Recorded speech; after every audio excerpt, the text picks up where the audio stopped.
All right. Thank you all for being here. Proud of our guys for responding on Saturday and just playing much better football, cleaner football. It's a good win. Played a lot of guys. Really would have liked to play more. Kind of just a weird game in the second half. We didn't have very many offensive plays. But a good win.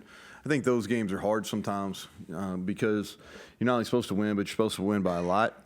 And Albany is a good team. They're going to have a successful FCS season, and they're really well coached. And so sometimes there's some undue pressure, so it's hard to go out and perform. But I thought our guys did that. Kind of just, I'll quickly recap the game, and I know everybody wants to move on to Pitt, but just think it's important that we do that. I'll hit the highs and lows. I'll go low, like things we've got to get better at. Starting just team-wise, we lost the game last week in the middle 8, and that's the last 4 minutes of the first half, first 4 minutes of the second half. I think it was 3-14. We had a chance to score, and then Penn State scored, and we lost it 3-14. That's really where the game got away from us. As poorly as we played, we still had a chance up until that. And this week we come back, we win 14-7, had a really good stop, scored on both our scored touchdowns on both of the possessions, end of the half and the beginning of the second half. So much improved there. Things special teams wise we got to get better at. Wasn't really fired up about our field goal block team. We're usually pretty good on that. We didn't get lined up correctly. Our field goal team, we played some more guys on that. We got to be better. And then kickoff, we didn't kick the ball well enough. Mike's got to be better than he was on Saturday evening. And we let one, I think, get back to either 29 or 30-yard line. Our kickoff return muffed the kickoff return to start. That should never happen. And then we had an explosive punt block, but really if our guys got on them, we had a chance to bring that one back. So some poor technique. Positives are Ollie is really punting the ball well, and our team speed is showing on our punt coverage as well as our kickoff coverage. We ran well kickoff. We were physical. The one they got out, we had 5 or 6 subs in. Kickoff return, we had one really good return. If we could have finished the block, it would have been explosive. And then I said on punt block, we got an explosive return. And Preston continues to be a really a good weapon back there. Defensively, the things that weren't good enough, I think we talked about this, but our pass coverage and our corners didn't play well enough. And really our zone coverage stuff was just off. Our drops weren't where they needed to be. And that's really our spear, our linebackers, our underneath stuff just wasn't good enough. And we didn't get any takeaways. The positives, we were really good on fourth down and we were really good in the red zone. And so they had some drives, but we put out the fire on fourth downs, and then they only scored one time in the red zone. So those are both positives. And then they only 68 rushing yards in the entire game. And so that's what we want to do first and foremost, is stop the run, and we did that. Offensively, the fumble was the big negative, and that's our 4th turnover in 2 games, which should never be the case, and that's the thing we got to get fixed. And then we really had 2 unproductive drives. We had the turnover on an explosive run on one play, and then we had a 3 and out, and those both led to 14 points. And so other than that, we were really efficient passing the ball. I thought Garrett, that's the best fundamentals he's played with. We were 20 of 26. We had 2 drops and 9.5 yards every time we threw it. That's really good. We had 305 yards rushing, 9.5 yards per rush. That's really high. And then we were 5 of 6 on end of possession downs. Sometimes third downs are overrated. The best time you don't want to play third downs. We didn't play very well the week before, and we had all those third downs. Played pretty well this week, and we didn't have very many. And then we were really good on fourth down. And then we scored touchdowns all 5 times. Every time we were in the red zone, we scored touchdowns, which was good. We give awards. Y'all know that when we win. These are the guys that we recognize within our team. Offensive lineman of the week was Wyatt Milam. He was highest graded, was really dominant in the game. Our special teams player was Ben Cutter. Played 12 snaps, had a tackle. Really good on the kickoff return team. He starts on kickoff return, punt, and kickoff, and did a nice job. Defensive player of the week was Reed Carrico. He had 4 tackles, a TFL, 2 big fourth down tackles. Excited about what he's doing. Offensive player of the week was C.J. Donaldson. Thought he really ran hard. 2 weeks in a row, he's played well. 8.9 yards per carry. He's starting on 2 special teams as well. Made a play on kickoff. We give the blue collar award for guys that kind of do the dirty work. Maybe don't show up in the stat sheet as much, but played well. Fatorma on defense, and he's doing a nice job. Thought he played his best game Saturday. And then on offense, Nick Malone and Traylon Davis. Traylon Davis is playing at a high level, doing a nice job. And then our developmental players, offense was Greg Genross, tight end. He's going to be a good player, just kind of getting acquainted to how we want to do things. Developmental guy on defense was Curtis Jones, who is going to be a really good player here, playing linebacker for really the first time and learning that. And then on special teams, developmental guy was Donovan Grayson, who's a redshirt freshman for us, did a nice job. And so those are the awards for this week. Kind of flipping over to Pitt. Huge game, obviously one that our fans always circle. Backyard Brawl, one of the best rivalries in all of college sports. But I don't think there's any doubt about that. First time back in Acrisure Stadium since the disappointment back in 22. That's still very fresh on our minds. On mine, I can't speak for our players, but on mine it is. I respect the rivalry. We have a tremendous amount of respect for the rivalry in this building, for the Pitt program. Really what Coach Narduzzi's done there. They're playing very well. They're 2-0, coming off a huge win at Cincinnati, and they're 2-0 and probably haven't played their best, and so they're going to have a lot of confidence going into the game on Saturday. Start with special teams. New coordinator from Miami, Ohio, very well coached there. They had the top special teams efficiency in the country last year at Miami, Ohio. Got a really good kicker. He hit the game winner last week, hit a 50-yarder. He's talented, really high touchback percentage, not very many opportunities when he's kicking off. Their punt returner is the running back.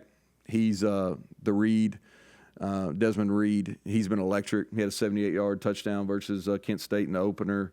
On kickoff return, Kenny Johnson, the receiver, who's a sophomore. He had a 100-yard return last year versus North Carolina. Really good player. We're going to have to cover. And they're aggressive. They blocked a bunch of kicks when he was at Miami, Ohio. And so we're going to have to be prepared for that. Offensively, complete 180. They changed coordinators and credit Coach Narduzzi. He's gone all in. They're high tempo. They're playing as fast as anybody. Remind me of Texas Tech a few years ago. They're balanced. They're rushing for almost 200. They're throwing it for over 3. The quarterback, who's a redshirt freshman, has been really efficient. Impressed with how he's ran.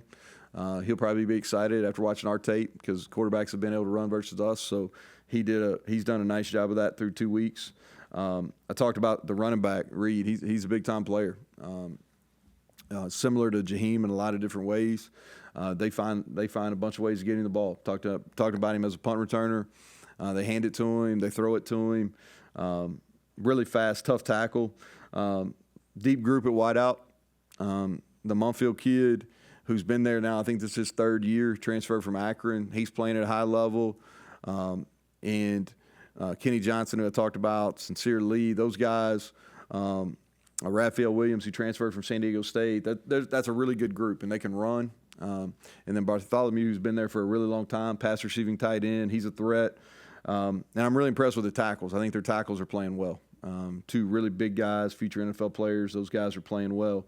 And they've got a lot of confidence. You can see it on their tape. You can see it as they built in the second half. And then defensively, it's a typical Pitt defense. Very aggressive, play a lot of match quarters, cover man.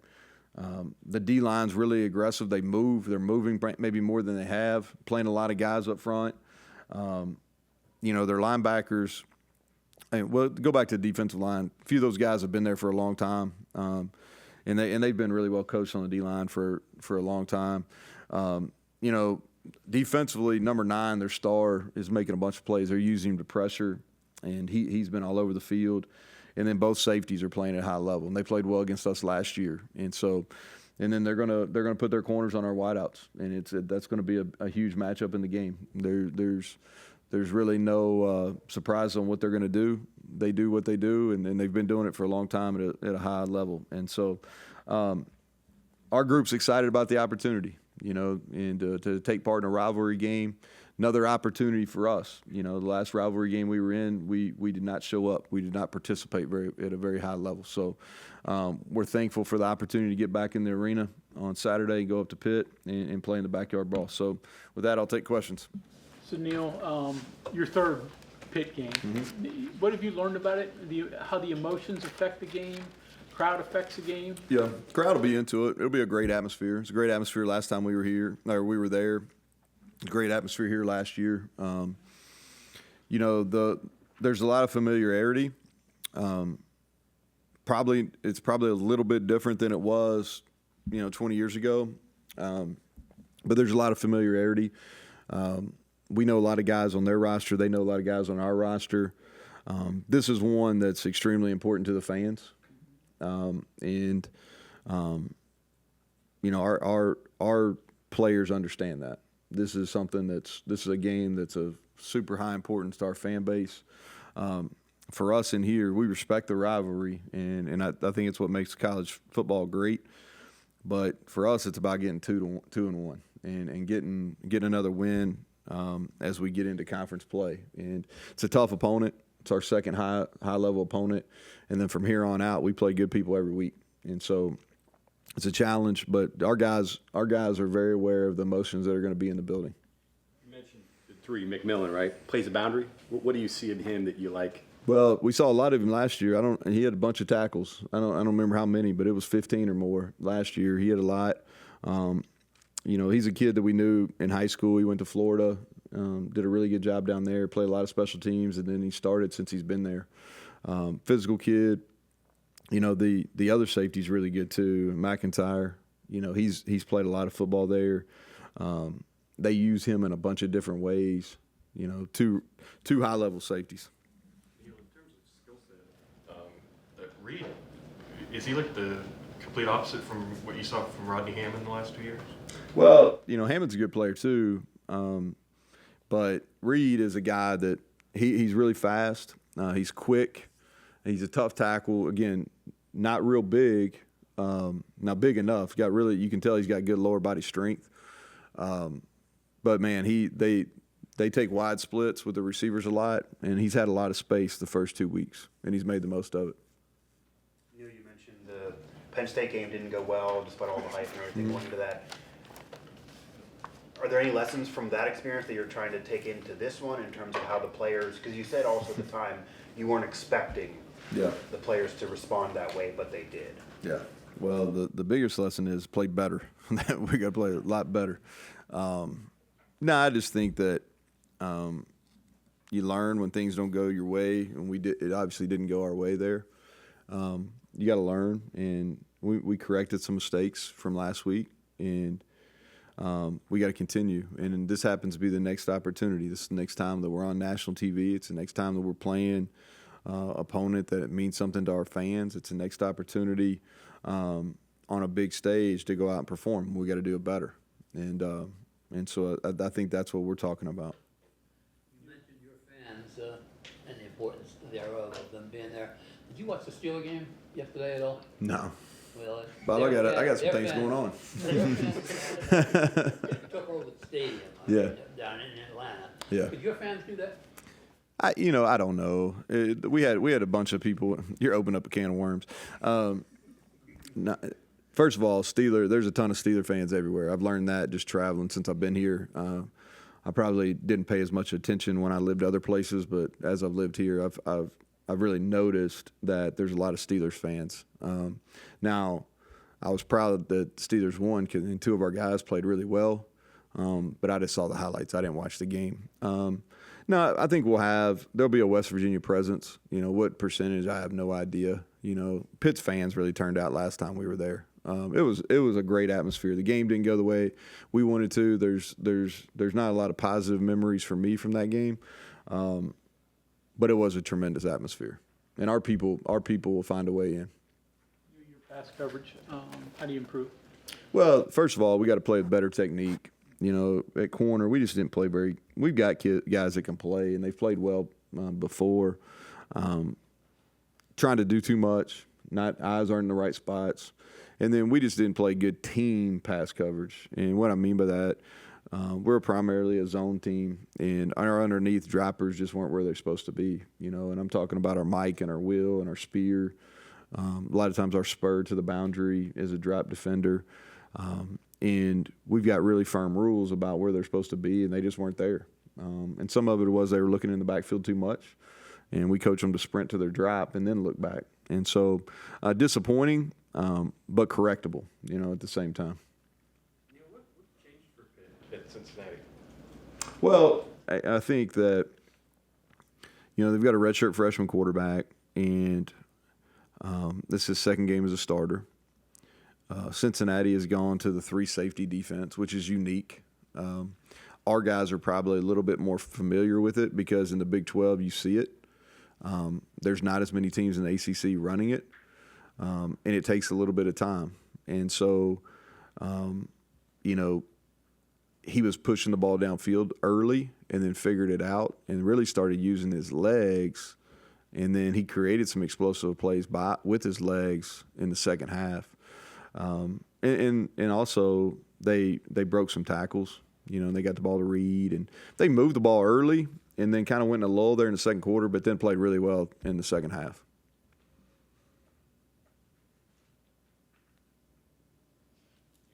Without Listerinen, just kind of numbers approach, Yeah. building with a bunch of different people. So if he's not able to go, then TJ Jackson, who's probably been our most productive D lineman through 2 weeks, he'll get the start. And then, we'll miss Eddie. We'll miss his leadership. We'll miss the motor he plays with. But we've got guys up there. Asani Redwood's reps will increase. Sean Martin's got some flexibility, play the field and the boundary. He did that in the game. We'll continue to move him around. Hammond Russell's role will increase, and he's playing. I've been really pleased with how he's played through 2 weeks. So his role will increase. We hate it for Eddie, but we've got a room there that we got enough guys that are quality players to be able to pick up the slack. How much can you even use from last year's game or even 2 years game? Because as she brought up, the Pitt roster, Pitt team's so different. In this era, it seems like it's harder to use film. It is. Now the thing about it is, defensively they are who they are, and I think, and I say that in a real positive manner because they've played quality defense for a long time, and I think some of the real genius of what they do is from a structure standpoint, they can align, and then regardless of the pieces they have. The structure's the same, but they can move the pieces in a bunch of different ways, especially up front on the D line. So you can use a little bit just defensively. Special teams and their offense, you're right, though, it's completely different. A lot of the players you mentioned about getting them in and trying to see guys on defense, a lot of those were in early. Nate Gabriel got, both of your Spurs, I think, guys in the back end. Is some of that building towards, say, potential who might play more this week and coming weeks? Well, Nate Gabriel's going to continue to play. I should have mentioned when Mike asked that question. I should have mentioned him as well because he did. We got him in second or third series, and he can play. He's big enough. I thought he got some good push, and so where Hammond's got some position flex that where he can play in the boundary as well, and then Nate can come in and play the nose for us, and so. Was pleased with him. Elijah Kinsler is another guy that we got in as a true freshman. I think that his role will have to increase if Eddie V is going to miss any time. And then at corner, we played Crandall, Fagan, Spells, and we're going to have some competition there for some reps. If things aren't going good, you don't just continue doing the same thing. So, we're going to have some competition for some reps. I thought all three of those guys, Fagan had 2 penalties, and they were the correct calls. He's got to fix that, but I like his aggressiveness. And I thought Spells did some nice things coming off an injury at the end of the game. You mentioned corner. How do you feel about your safety play so far? Yeah, Anthony Wilson, I think's flashed. Jaheim Joseph's been consistent. I thought KK played a lot better in game 2 than he did game 1, so that's encouraging. Aiden Nelson got in, and that's somebody that we need because athletically he can do it. He just needs it's really only 2 years into playing the position, so he's still learning. But he's a guy athletically that can do it. But we've got to continue to get better at all those positions in secondary. You gave awards to both your tackles that week. Sometimes overlooked, I think, how important it is. Last year you had, Nestor and Wyatt. And, this year, how does this group, these two guys, work together? Yeah, well, I think Wyatt's one of the better tackles in college football. He continues to show that week to week. And then Nick Malone, he played well, made some critical errors in the Penn State game. He came back. I thought he was really consistent this week. Didn't have any critical errors. His footwork was better. He's just got to continue to come on. Like, he's really athletic. I mean, he can move well. You got to remember he's played a lot. He played a bunch of snaps for us at tight end, the 2 previous years as well. But no, I'm pleased with that. And Johnny Williams has played both games. And then Xavier Bosley got in. He's got to get stronger, but he's got a good future as well. So I feel good about our tackle positions. I think that we're in better position than a lot of people. And I thought Brandon Yates, as we're talking about our front guys, I thought Brandon Yates, he played well and pleased where he's going. And I think he'll continue to get better the more snaps he gets. You mentioned them moving around parts. I think they've had 8 sacks by all different people. Mm-hmm. Is that on Garrett? How do you ID that? How do you go about dealing when you got guys coming from different places? Well, you got to handle movement, and that's the thing. They're going to move the front, and they're playing a little bit different up front than they have, and they're moving a bunch. The thing that sticks out when you turn on their film, and I turned on their film toward the end of last week, and they play really hard, and that's a credit to their staff. They play extremely, extremely hard. And then they're doing a nice job with their edge pressure. The number 9, the star linebacker, they use him in most of their blitz stuff, and he's got a great knack for it. And so he's creating a lot of the pressure. And so but yeah, they're playing really hard, and you got to be able to handle the movement up front, and you got to be able to handle their pressure, especially from the edge. You mentioned their offense reminding you of Texas Tech from a few years ago. Can you expand on that a little bit? No, they're just playing really fast. They're playing really fast. They're using wide splits. They're a little bit different each week, but the tempo is what sets them apart. Neal, the Brawl's off the books after next year. I think until 28 or 29. You talked about how important it is to play this series every year. Yeah. Well, we got to get our schedule fixed, and we're in the process of kind of doing that. But, yeah, I think it's a series that needs to be played. It's important. I think Pitt wants to play it. We want to play it. It's college football is so up in the air. Nobody really knows what the future looks like. So, but if we stay on this where you play 9 conference games and you play another Power 5, I think it makes sense I don't want to speak for them, but I know it makes sense for us to play the game. Close proximity. It's a great TV audience. The fans on both sides are excited about it.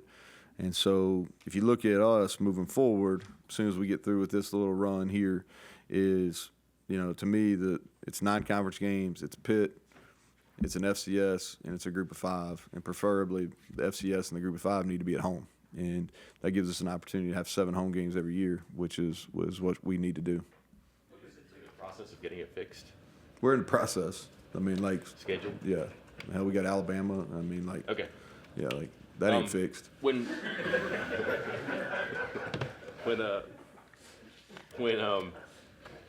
a head coach or a new coordinator comes in and is kind of reinventing the wheel a little bit, especially if coming from a different level too. Yeah. How much commitment from the head coach and the coordinator does that take to It takes a ton of commitment. That's what I recognized Coach Narduzzi, because it does. It's entirely different than what he's done. And he's had a number of coordinators, and he's had some high level coordinators, guys that have done a lot in college football and in the NFL. And this is different. This is totally unique for him. And for a defensive guy to go to this style, you can tell. I mean, there's all the assistants on the offensive side are connected to Coach Bell, and so you can tell he's gone all in, and that's how they're playing, and they're committed to it. And it's a huge commitment. And so I credit because he's not dipping his toe in it. He's gone all in, and they're playing extremely, extremely fast. Can you play fast and play complementary football on both sides? Yeah, you can. Yeah, without question. What you have to do is you just have to. It's all about made first downs. You know, like you got to make first downs, and so we play with a lot of tempo the other night, and you know it's about. If you're not making first downs and you're playing fast, then you put your defense at a disadvantage. If you're making first downs, you know, really it doesn't affect your defense at all. You know, it looks like Riley's growing on both sides of the ball. Are you gonna? What's the limits? And are you gonna have to make a decision sooner or later at some point to put him on? Well, I think what the other team does on offense will determine how many snaps he's going to play on defense. So as he continues to progress, like on defense, like he's getting better every week. You know, it's all new to him, and so really encouraged by his growth on defense. And he's got some natural coverage skills. He had one ball caught on him the other night, and really that was because he should have been shaded outside. He was shaded inside. He should have been, if he was outside, he might have had a pick. And then he had a great break on the ball and got a PBU. Really, if he'd been playing just a little bit more, he probably would have undercut it and had a chance at a pick six. So I'm excited just watching him continue to grow. And then offensively, we tried to, you know, he just missed a couple big explosive plays. I think we targeted him 5 or 6 times in the game on Saturday. So he's going to continue to grow. Like he's going to play his snaps on offense and how we get him touches. You know, that'll continue to evolve. But defensively, it's going to depend on if we're playing a team like this week, he'll probably play more because they're more of a passing team. It's a lot of it's going to depend on what the other team's offense is doing. What goes into defending a player like Desmond Reed as a running back who contributes so much in the passing game? Well, first of all, you got to know where they're going to line him up a bunch of different places. So you got to know where he's at. And then you got to understand that your pursuit angle's got to be on point because he's going to win his share of one-on-ones. You know, we're not going to win every one-on-one tackling situation. I hope we do, but that's probably not the case. And so you got to do a really good job pursuing the football, and you got to take proper angles. How much thought do you put into that first play you call during the week? Not the script, but like the start. No, I put a good bit in. I usually start thinking about it Sunday, and then by Tuesday we're ready to rock and roll. Try to get first 3 or 4 plays where they get in a good rhythm. Yeah. See them on tape? Or you just No. roster? I watch them. You got to remember now, I watch most of these teams. I watch a lot of them in May. So I go through in May and make a bunch of notes. And then I kind of look at those notes right as we're in preseason camp because we practice our opponents in the evenings. During our walkthrough, we practice opponent looks. And we practice some of the plays I think we'll run based on what I saw in May. And then when we get to the game week, I'll revisit those notes on Sunday, and then I'll watch, and then I'll revisit those notes, and then spend Monday watching everything, and then formulate kind of what our opening couple plays are going to be, and then those can change. We don't execute them, but for the most part, we put them in on Tuesday, and then build kind of the rest of the script on Thursday. Okay, thank you very much, Coach. All right, thank y'all.